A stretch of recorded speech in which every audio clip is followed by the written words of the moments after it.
حي على الفلاح.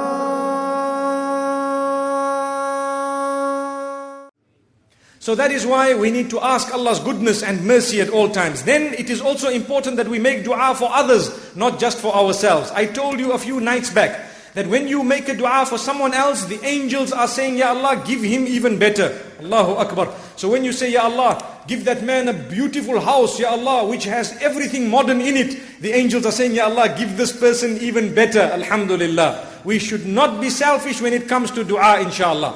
And this is why even the angels make dua for us. Listen to Ibrahim alayhi salam. Do you know, his du'as were so powerful. Allah calls him an ummah and a whole nation. He made dua for all of us. Listen to what he said. Ibrahim alayhi salatu wasalam, it is amazing how he says, رَبِّ اجْعَلْ هَذَا بَلَدًا آمِنًا وَارْزُقْ أَهْلَهُ مِنَ الثَّمَرَاتِ مَنْ آمَنَ مِنْهُمْ بِاللَّهِ وَالْيَوْمِ الْآخِرِ. Oh Allah, not just me.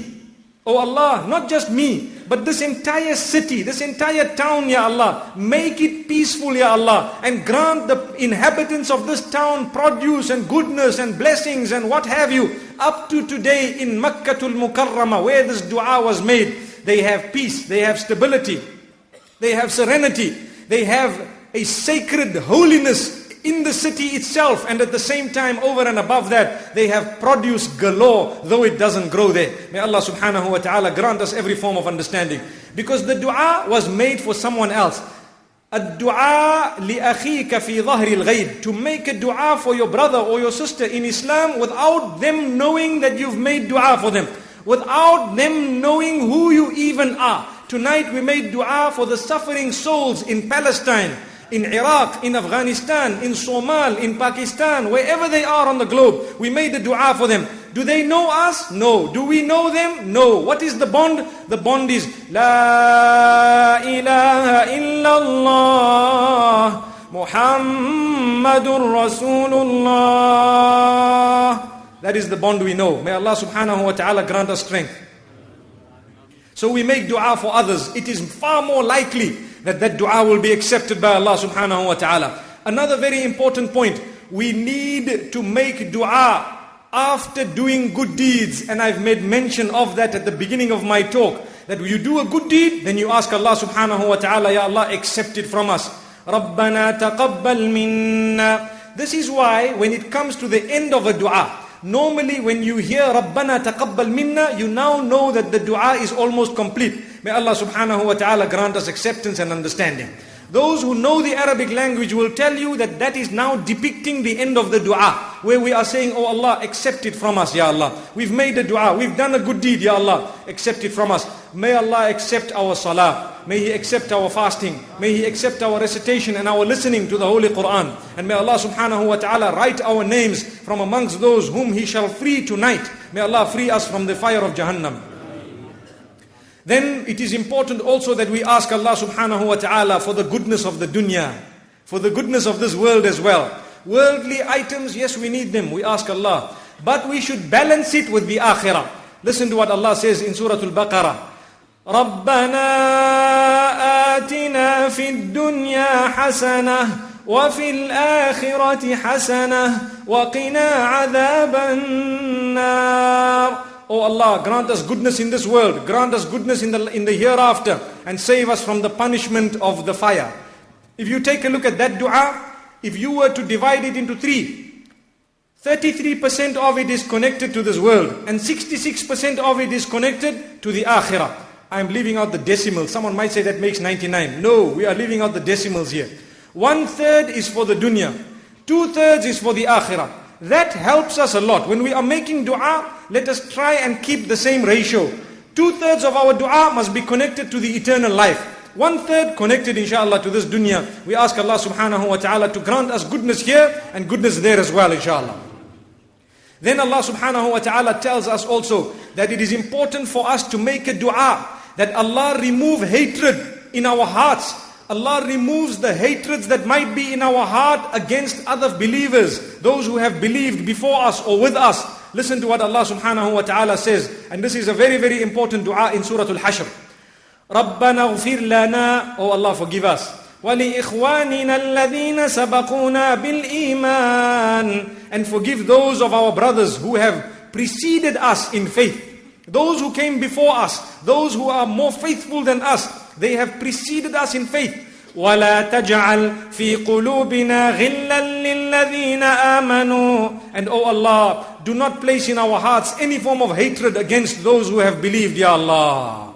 And this is why a person who has hatred in his heart for those who believe, it is a sickness. May Allah subhanahu wa ta'ala cure us from those type of sicknesses as well.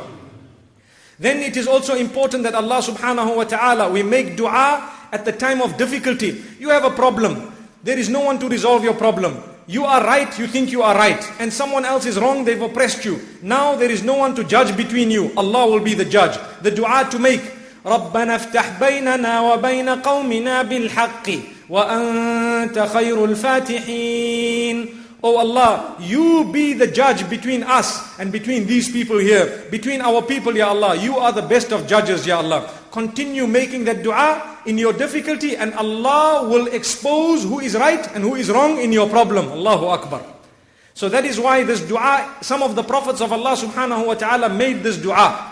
And when they made it, it was granted to them, and there was definitely a day that came when Allah subhanahu wa ta'ala judged between them. May Allah subhanahu wa ta'ala grant us every form of goodness.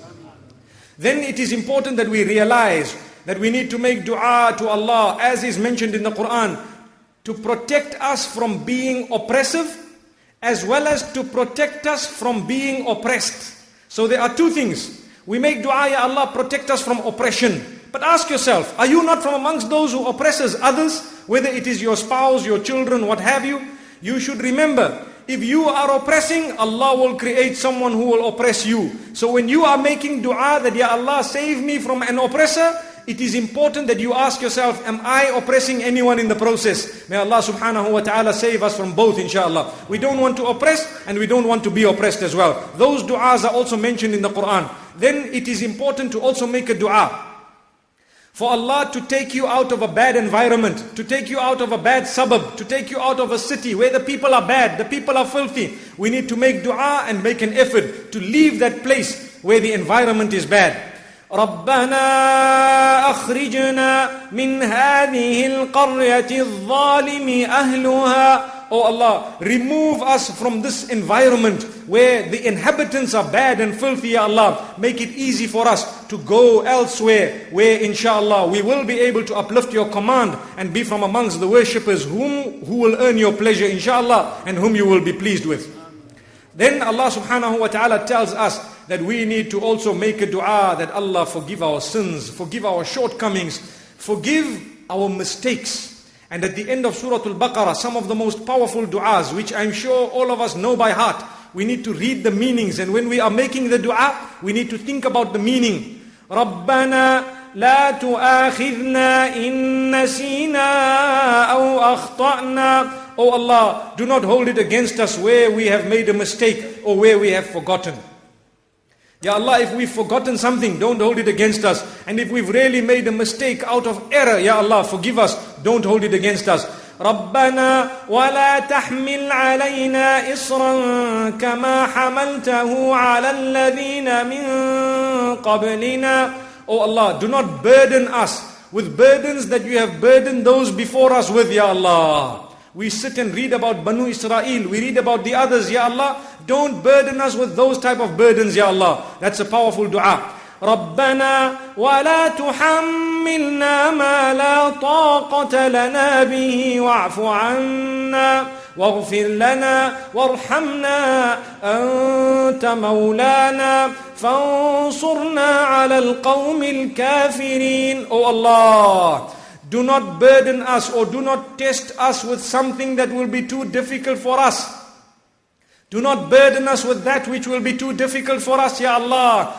Ya Allah, have mercy on us. Forgive us, Ya Allah. Wa'fu anna waghfir lana. And have mercy on us. Bless us in every single way. For indeed, you are our protector, Ya Allah. Anta maulana. You are our protector, Ya Allah. So help us against those who disbelieve, those who intend any form of harm against us, Ya Allah. You help us. May Allah subhanahu wa ta'ala protect us at all times, Ya Allah.